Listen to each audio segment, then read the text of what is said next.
2014 question on words to equations from the Junior Cert, paper 1, 2014. X is a real number. One new number is formed by increasing x by 1.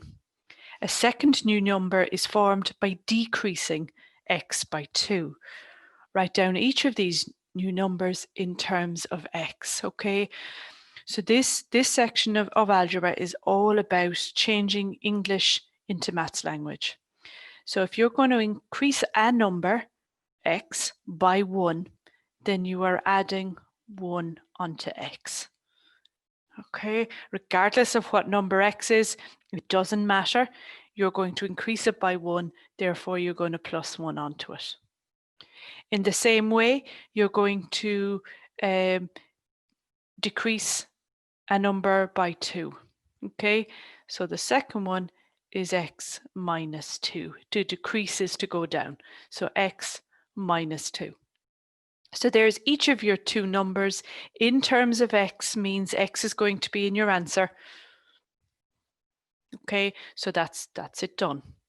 The product of these two numbers is 1. Use this information to write an equation in x, okay? So product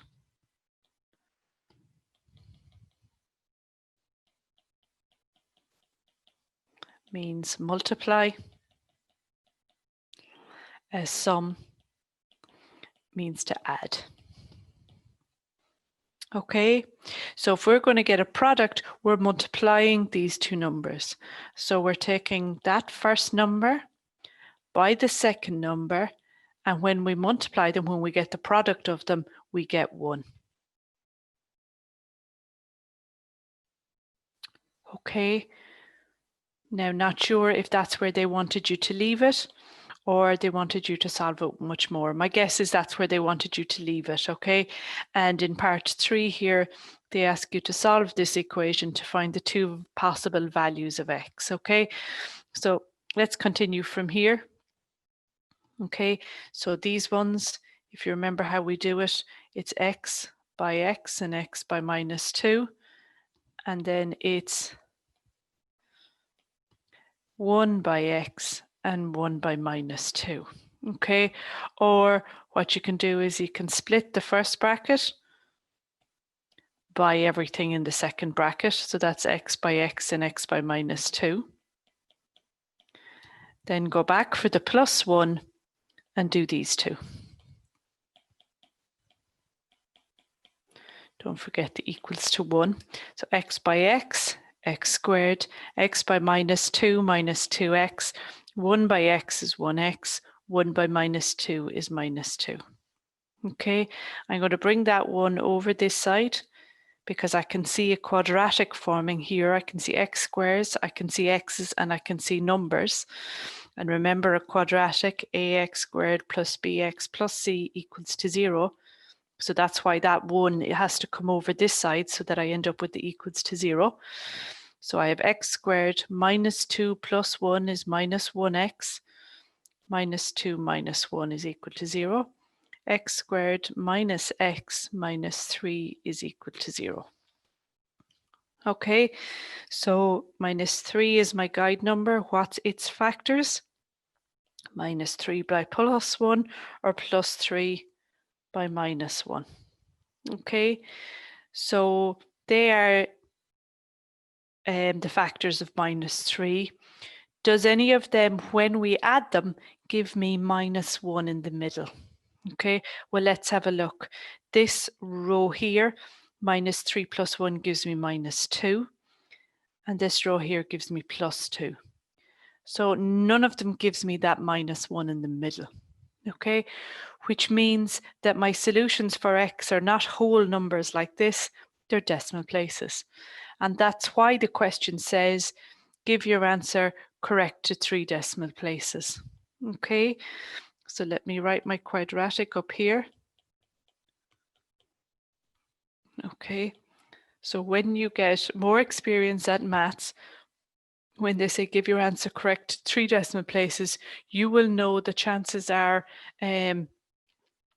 It's not going to divide in evenly, and you are going to go straight for the minus b formula.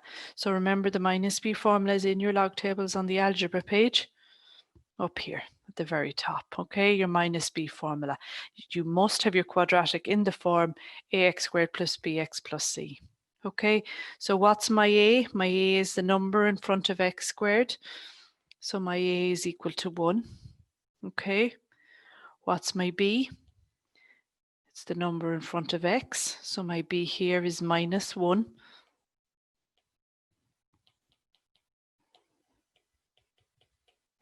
And my c is the number on its own. And note that I'm bringing the signs with all of them. My c is equal to minus 3. Okay, then take down your formula. X is equal to minus b plus or minus square root of b squared minus 4ac all over 2a. Okay, and then just sub in these three values here. You can see there's no letters. There's never any letters in the minus b formula. It's just what we call the coefficients, and the coefficients are the numbers in front of x squared, in front of x, and then the number on its own. So x is equal to minus b, so it's minus 1 plus or minus the square root of minus 1 squared minus 4 by a by c all over 2a. Okay, minus 1 is 1. And because this is minus b out here, what will end up out here is always the number with the opposite sign here. Okay, so that's why that's a minus 1. Out here is a 1. Plus or minus, I always put the next bit into my calculator. So the square root of minus 1 squared minus 4ac, and I'm getting root 13 all over 2 1s are 2. Okay, and now you split it into the plus and the minus. So you see the way there was two possible values of x. One value will come from the plus, one value will come from the minus. So let's split it. My first x is equal to 1 plus root 13 all over 2. And my second solution is x is equal to 1 minus root 13 all over 2. So hit the fraction button, 1 plus root 13 all over 2, and s to d him, and I'm getting x being equal to 2.3. It says 3 decimal places, so 3027776. So 3 decimal places, 2.30. Okay, so 3 decimal places. I'm looking at the fourth. You see that 7? It's bigger than 5, so it'll round that third place up to a 3. And then this one, I want to hit the fraction button, 1 minus root 13 all over 2, s to d him, and I have x is equal to minus 1.302776, or minus 1.30. Have a look at the fourth place. That 7 will round that to up to a 3.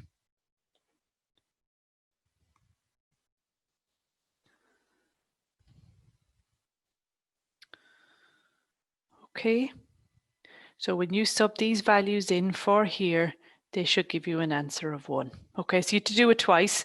This one goes in for both numbers first, and it should give you an answer of 1.